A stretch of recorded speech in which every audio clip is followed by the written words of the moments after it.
Halo semuanya, halo Mbak Elizabeth. Kami dari kelompok 3 hari ini mau mendiskusikan mengenai topik Laut Cina Selatan dari sudut pandang ASEAN. Kali ini saya akan membahas bersama dengan teman saya nih. Ada Adeline, Alicia, Amarai, Ertrina, dan juga Thomas. Biar gak nunggu lama-lama, mungkin langsung aja kali ya kita cari tahu dulu nih apa yang melatar belakangi kasus yang gak selesai-selesai ini. Mungkin bisa mulai dari Thomas kali ya, menjelaskan alasan mengapa sengketa ini terjadi dan mengapa topik ini penting dan menarik untuk dibahas. Silakan Thomas. Baik, makasih Adrian. Sebelum menjelaskan lebih lanjut, mungkin kita harus tahu dulu Laut Cina Selatan itu apa. Laut Cina Selatan itu adalah salah satu lautan yang memiliki perairan yang cukup luas dan mencakup beberapa negara Asia Pasifik.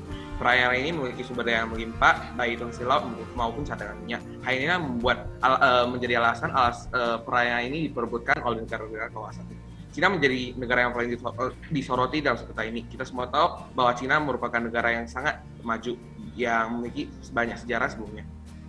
Oke, nah sebelumnya ini menjadi bentrok juga ya antara China dan juga negara-negara di Asia Tenggara karena China ini mengklaim secara historis sedangkan negara-negara di Asia Tenggara itu mengacu pada hukum internasional ya, yaitu UNCLOS pada batas ZEE, bukan begitu ya Thomas? Iya benar, oleh karena itulah sengketa ini tidak dapat diselesaikan dan menimbulkan dampak yang banyak, baik dari segi keamanan, kedaulatan, juga ekonomi negara.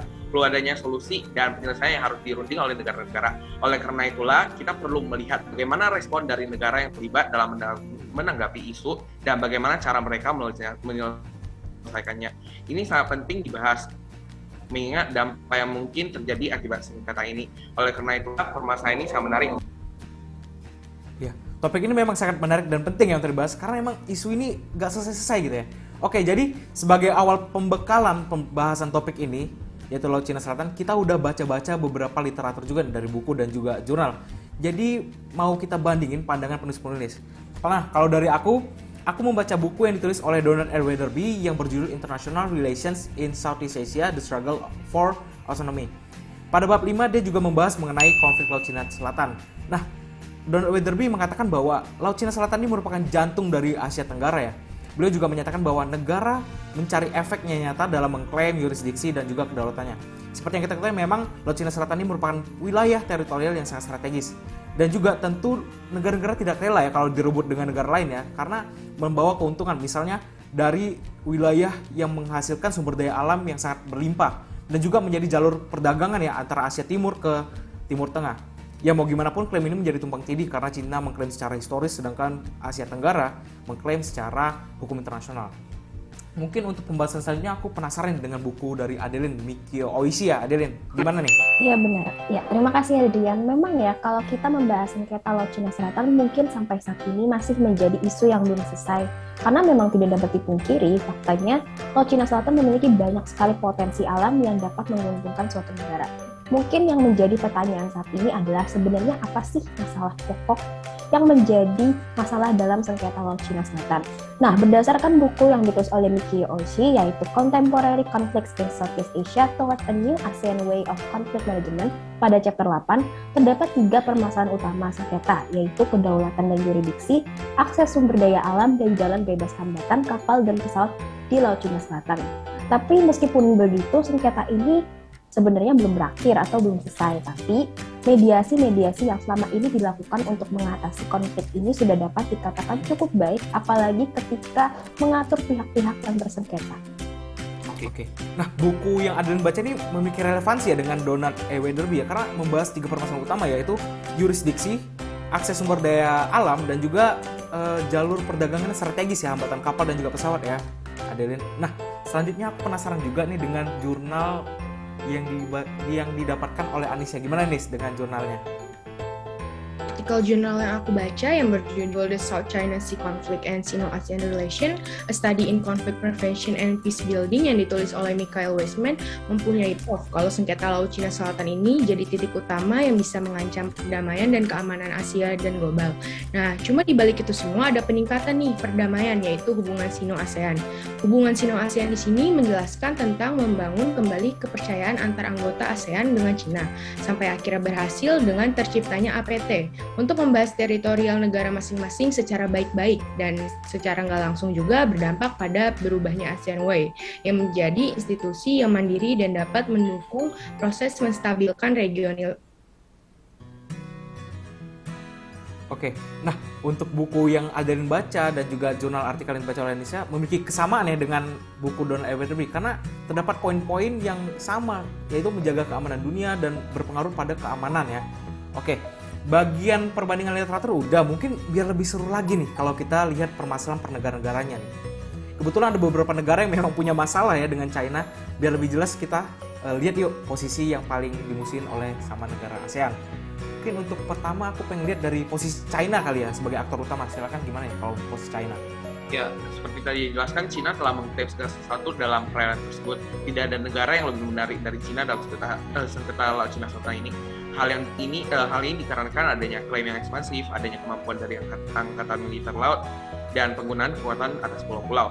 Pastinya sikap yang dilakukan Cina ini secara luas dianggap sebagai penghalang bagi solusi damai. Oleh karena itulah, Cina juga mengambil langkah untuk mengurangi ketegangan Laut Cina Selatan ini, di mana mereka melakukan upaya untuk integrasi regional dengan membantu dalam aspek ekonomi, komersial, infrastruktur, perdagangan antara Cina dan negara-negara ASEAN. Hal ini bisa penting dikarenakan dengan melakukan integrasi regional ini dan menciptakan lingkungan yang bisa membawa keuntungan bagi Cina. Itu saja yang menurut aku posisi dari Cina. Dari negara-negara ASEAN yang berurusan dengan Cina gimana nih? Kalau Filipina, Malaysia, Vietnam, mungkin kita dengar talknya ke Filipina dulu ya. Filipina boleh nih, silakan Filipina. Oke, kalau misalkan dari Filipina nih, untuk kasusnya Filipina sama China mungkin nggak beda jauh sama yang lain. Sama-sama mau berebut wilayah Laut Cina Selatan. Cuma di kasus ini kan perbandingan antara kekuatan Filipina sama Cina itu kan beda jauh banget ya. Ditambah itu Cina selalu ngomong kalau misalkan mereka tuh punya sejarah di situ. Jadi Filipina tuh merasa kayak kurang adil aja kalau misalkan Laut Cina Selatan tuh berhasil dihak milikin sama Cina karena sejarah dari nenek moyangnya itu kan.